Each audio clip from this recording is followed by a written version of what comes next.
क्या आप यकीन करेंगे, एक कातिल 17 साल तक पुलिस के सामने ही रहा। खुद ही सीएम को लेटर तक भिजवाया, पर किसी पुलिस वाले को शक नहीं हुआ। कुछ आसपास के लोगों ने दबी जुबां में शक जताया तो खुद को बचाने के लिए उसने क्राइम थ्रिलर फिल्में देखीं। फिर खुद ही हाई कोर्ट में याचिका डाल दी, ये कहते हुए कि पुलिस कातिल का पता नहीं लगा पा रही है, इसलिए केस को तेज तर्रार क्राइम ब्रांच के हवाले कर दिया जाए। लेकिन फिर भी 16 साल से ज्यादा बीत गए, कातिल बेनकाब नहीं हुआ। अब केस पेंडिंग था। क्राइम ब्रांच के एक नए अफसर ने फिर से जांच शुरू की, केस की हर बारीकी से जांच की, क्राइम सीन रिक्रिएट किया। साल 2004 में हुए मर्डर केस की फॉरेंसिक रिपोर्ट जो 4 साल बाद यानी 2010 में आई, उस फॉरेंसिक रिपोर्ट की भी पड़ताल की। सभी तरह की पड़ताल के बाद अब 17 साल बाद कातिल का चेहरा सबके सामने आया। जांच में पता चला कि जिस कातिल की तलाश हजारों किलोमीटर दूर तक हो रही थी, असल में वो उस मरने वाली महिला का पति ही था। आखिर क्या है ये मर्डर मिस्ट्री? कैसे 17 साल बाद उस कत्ल का सुराग मिला? आइए जानते हैं। ये कहानी अब से करीब 17 साल पहले की है। तारीख थी 26 मई 2006। जगह केरल का पथानामथिट्टा जिला, गांव पुलाद। यहां 50 साल की महिला रमा देवी रहती थीं। इनकी घर में मर्डर कर दिया जाता है। दरवाजा अंदर से बंद बताया गया। इस महिला के पति का नाम जनार्दन नायर। पति पोस्ट ऑफिस यानी डाक विभाग में सीनियर अकाउंटेंट थे। जब वो ऑफिस से घर लौटे तो पता चला कि पत्नी की बेरहमी से हत्या कर दी गई। वो शोर मचाते हैं, आसपास के लोग पहुंचते हैं, पुलिस को सूचना दी जाती है। फिर जांच शुरू होती है। आसपास के लोगों का बयान लिया जाता है। पड़ोस में रहने वाली एक महिला ने बताया कि उसने रमा देवी के घर के पास एक संदिग्ध मजदूर को देखा था। वो मजदूर उनके घर के पास ही कंस्ट्रक्शन साइट पर काम कर रहा था। कुछ हफ्ते पहले ही वहां आया था। उस मजदूर का नाम चुटलामुथु था। वो एक महिला के साथ वहां रह रहा था, लेकिन जैसे ही उस पर लोगों ने शक जताया, वो चुपके से भाग गया। अब इस मर्डर केस की एफआईआर दर्ज हुई। पुलिस ने मौके से साक्ष्य जुटाए। फॉरेंसिक टीम ने मामले की जांच की, कई सबूत जांच के लिए भेजे, लेकिन पुलिस ने काफी हद तक मान लिया कि रमा देवी के मर्डर के बाद जैसे ही उस मजदूर पर शक हुआ, वो उस महिला के साथ फरार हो गया। अब पुलिस उसे ही कातिल मानकर उसकी तलाश में जुट गई, लेकिन वो नहीं मिला। अब 1 साल बीतने वाले थे। वो फरार मजदूर का पता नहीं चला। इधर रमा देवी के कातिल को पकड़ने की मांग को लेकर आसपास के लोगों ने सड़क पर रैली निकाली, आंदोलन किया। इसके बाद उस समय के मुख्यमंत्री से लेकर तमाम मंत्रियों और अफसरों से लिखित शिकायत की गई, लेकिन फिर भी कोई सुराग नहीं मिला। अब वारदात को 1 साल बीत चुके थे। पुलिस को कातिल का कोई सुराग नहीं मिला था। जिस मजदूर पर शक था वो अभी भी फरार था। ऐसे में कुछ लोग दबी जुबां में महिला के पति पर भी शक करने लगे थे। ऐसे में अचानक एक दिन पूरे केस में नया मोड़ आया। साल 2007 में ही मरने वाली महिला के पति जनार्दन नायर हाई कोर्ट पहुंच गए। उन्होंने अपनी पत्नी की हत्या केस में कातिल का पता लगाने के लिए जांच में तेजी लाने की मांग की। साथ ही ये भी कहा कि अगर लोकल पुलिस मामले की जांच नहीं कर पा रही है तो इसके लिए स्पेशल क्राइम ब्रांच को जांच सौंपी जाए, क्योंकि 1 साल बाद भी केस में ना कोई सुराग मिला है और ना कातिल का पता चला है। इसके बाद जांच क्राइम ब्रांच को सौंपी गई, लेकिन फिर भी केस में खुलासा नहीं हुआ। इस केस में केरल की स्थानीय पुलिस और स्पेशल क्राइम ब्रांच भी शुरुआत में यही मानकर जांच कर रही थी कि कातिल वही मजदूर है जो घटना के 1 दिन बाद ही फरार हो गया था। इसलिए जो भी जांच एजेंसी के अधिकारी थे वो सीधे कातिल के रूप में उसी मजदूर मुथु की तलाश करते थे, जिसके बारे में तमिलनाडु में होने की जानकारी मिलती तो कभी यूपी के कानपुर में। इस तरह पुलिस टीम केरल से हजारों किलोमीटर दूर उत्तर प्रदेश में भी तलाश करने पहुंच जाती, लेकिन कातिल का कुछ पता नहीं चला।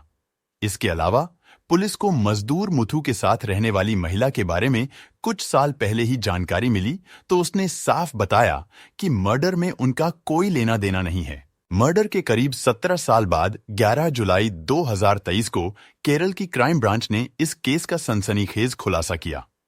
इस केस में हाई कोर्ट में क्राइम ब्रांच से जांच कराने और असली कातिल का पता लगाने की मांग करने वाले जनार्दन नायर को ही गिरफ्तार किया गया, जो महिला के पति हैं। अब पोस्ट विभाग से रिटायर्ड हो चुके हैं। उम्र करीब 77 साल हो चुकी है। असल में इस मर्डर मिस्ट्री का खुलासा करने में 2022 में क्राइम ब्रांच में नए पुलिस अधिकारी इंस्पेक्टर सुनील राज ने फिर से फाइल खोली। इस बार उन्होंने शुरू से यानी पहले दिन से जांच करने का फैसला लिया। वो मौके पर पहुंचे, लेकिन 16 साल में अब वो घर टूट चुका था जिसमें महिला की हत्या हुई थी। इसलिए उन्होंने उस समय यानी 2006 में जब मर्डर हुआ था उस समय वारदात की ली हुई फोटो देखी। किसने क्या बयान दिया था, सबके बयान पढ़ें। इसमें उनके पति यानी जनार्दन नायर ने कहा था कि वो जब घर पहुंचे तो दरवाजा अंदर से बंद था, इसलिए उसी दरवाजे के ऊपर वेंटिलेटर के लिए लगी जाली वाली जगह से उसे तोड़कर दरवाजे को खोला था। अब इसकी पड़ताल के लिए उस समय की ली हुई फोटो के आधार पर इंस्पेक्टर सुनील ने उसी तरह का डिजाइन तैयार कराया। दरवाजे के ऊपर जाली लगाई। इसके बाद दरवाजे को खोलने का प्रयास किया गया। तब पता चला कि इतनी ऊंचाई से तो दरवाजा खुल ही नहीं सकता है। ये देखकर इंस्पेक्टर को यह समझ आ गया कि महिला रमा देवी के पति झूठ बोल रहे हैं, इसलिए अब हत्या में उसी पर शक हुआ। लिहाजा उस समय की फॉरेंसिक रिपोर्ट की पड़ताल की। इस दौरान चौंकाने वाली जानकारी मिली। दरअसल जब रमा देवी मृत मिली थीं, तो उनके दोनों हाथों में बाल थे। ये बाल किसी आदमी के थे जिसे पुलिस ने कब्जे में लेकर जांच के लिए भेज दिया था, लेकिन अफसोस कि उसकी डीएनए रिपोर्ट 4 साल बाद आई थी। चूंकि इस केस में पुलिस को पूरा यकीन था कि मर्डर उसी मजदूर ने किया है, इसीलिए किसी भी पुलिस अफसर ने उस डीएनए के सैंपल को किसी व्यक्ति से मिलाने का प्रयास नहीं किया। अब इंस्पेक्टर सुनील राज ने तुरंत शक के घेरे में आए रमा देवी के पति जनार्दन नायर का डीएनए सैंपल लिया और जांच के लिए भेज दिया। अब जब डीएनए रिपोर्ट आई तो पूरा केस ही खुल गया। असल में वो डीएनए सैंपल जनार्दन नायर से मैच कर गया, यानी मर्डर के दौरान रमा देवी के दोनों हाथों में जिस आरोपी के बाल थे वो कोई मजदूर मुथु नहीं बल्कि उनका पति जनार्दन नायर ही था। इसके बाद पुलिस ने जनार्दन नायर को हिरासत में लेकर पूछताछ की तो उसने मर्डर की बात कबूल कर ली। इस तरह 17 साल बाद वो कातिल पकड़ा गया जिसने खुद ही कोर्ट में अर्जी लगाई थी कि असली कातिल को गिरफ्तार किया जाए। आखिर किस वजह से जनार्दन नायर ने अपनी पत्नी का कत्ल किया, आइए जानते हैं। पुलिस की जांच में जनार्दन नायर ने खुद को कातिल बताया। 75 साल की उम्र में गिरफ्तारी हुई। उसने बताया कि असल में उसे अपनी पत्नी के चरित्र पर शक था। उसे लगता था कि पत्नी का किसी गैर मर्द के साथ अफेयर है, इसलिए दोनों में अक्सर लड़ाई होती थी। घटना वाले दिन भी लड़ाई हुई थी। दोनों एक दूसरे की पिटाई कर रहे थे। उसी समय रमा देवी ने पति के बालों को दोनों हाथों से दबोच लिया था। उसी समय पति ने किसी हथियार से हमला कर पत्नी की हत्या कर दी थी और चुपके से घर से निकल गया था। लेकिन वारदात के दौरान महिला रमा देवी के दोनों हाथों में पति के बाल आ गए थे। अब घटना के कई घंटे बाद पति घर लौटता है तो दरवाजा लॉक नहीं होता है, लेकिन पुलिस के सामने झूठ बोलता है कि दरवाजा अंदर से बंद था। वारदात के 1 साल बाद खुद ही कोर्ट में अर्जी देने के बारे में आरोपी ने पुलिस को बताया कि उसे इसका आइडिया क्राइम थ्रिलर फिल्मों से मिला था। असल में कुछ लोगों को शक होने लगा था कि कहीं पति ने ही रमा देवी की हत्या तो नहीं कर दी, इसलिए उसने सोचा था कि अगर वह कुछ नहीं करेगा तो लोग उस पर शक करेंगे। इसलिए वो चाहता था कि अगर कोर्ट में अपील करेगा तो लोग सोचेंगे कि उसी मजदूर ने ही रमा की हत्या की होगी। इसीलिए उसने किसी क्राइम थ्रिलर फिल्म को देखकर यह कदम उठाया था, लेकिन वही कदम आखिर में उसे पकड़वाने में बड़ी भूमिका बना।